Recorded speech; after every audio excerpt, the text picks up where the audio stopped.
तत्कथान भागवतम यदो द्विषुप्तोमसि।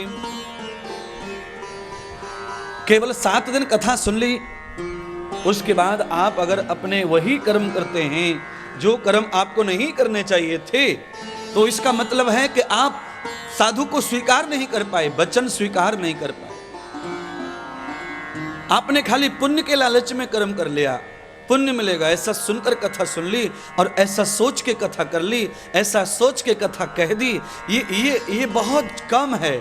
बड़ी सोच होनी चाहिए।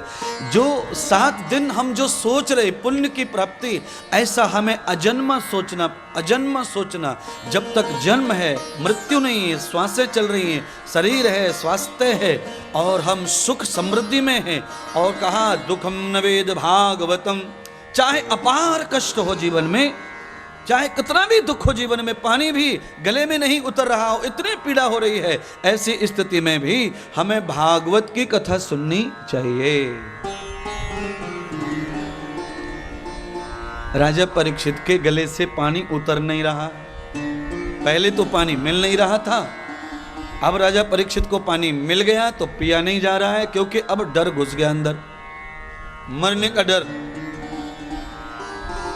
और मरने का डर चाहे जिसके भी अंदर घुस जाए, सबसे पहले भूख और प्यास खत्म हो जाती है।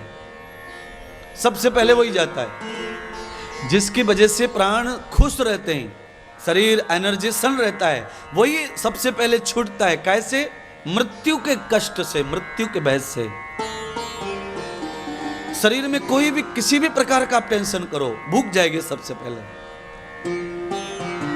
भूख चली जाएगी और होठ सूख जाएंगे, आपके जीभ सूख जाएगी, कंठ सूख जाएगा, आपको प्यास लगेगी पर पानी एक घूंट जाएगा।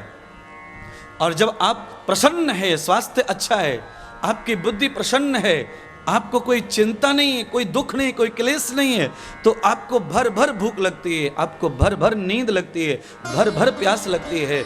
आपको चलने में, बैठने में, खाने में, यात्रा में, दोस्तों में, फोन में, हर जगह आनंद मिलता है, सुख मिलता है। और जब आप गहरी चिंता में रहते हैं तो आपको अपनी औलाद, अपनी पत्नी, आपका पति भी प्रिय नहीं लगता। इसीलिए महाराज कहते हैं, चाहते भी हैं कि आप ऐसी किसी चिंता में ना जाएं जिससे परिवार अच्छा ना लगे, भोजन अच्छा ना लगे, प्यास अच्छी ना लगे, नींद अच्छी ना लगे, अच्छी लगे तो भी न आए। ये चिंता के कारण होता है और चिंता चिता से बढ़कर है, ये सब जानते हैं। इसीलिए भागवत व्यक्ति की चिंता को नष्ट करते हैं।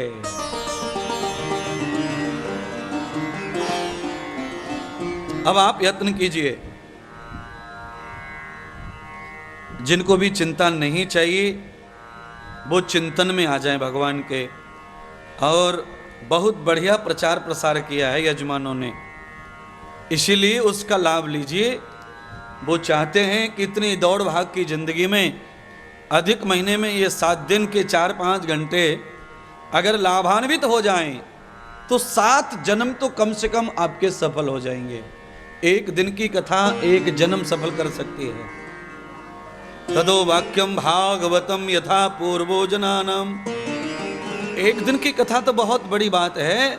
भागवत में तो यहाँ तक लिखा है कि भागवत में एक वाक्य भी अगर ग्रहण कर लिया जाए तो एक वाक्य आदमी के जीवन को तार देता है।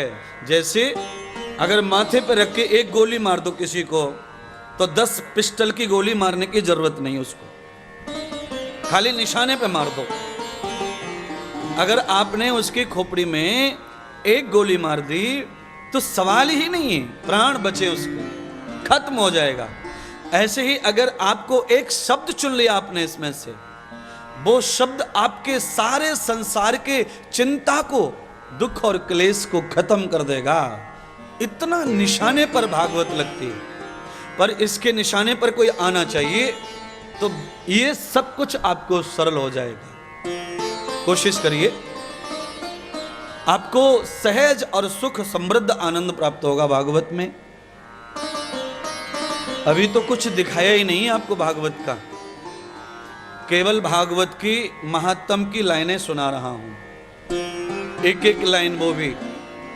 विस्तार से भागवत का महत्तम सुनाएंगे। और आप सुनेंगे, अभी आ रहा है समय भागवत के विस्तार का, पर एक एक लाइन का विस्तार मैं आपको दे रहा हूं, जिससे आपको लगे नहीं सुनना चाहिए भागवत। हाँ, क्योंकि सर्वो जनानाम बुद्धि योगम, प्रत्येक प्राणी की बुद्धि में अलग अलग भूख है, अलग अलग फल चाहिए सबको।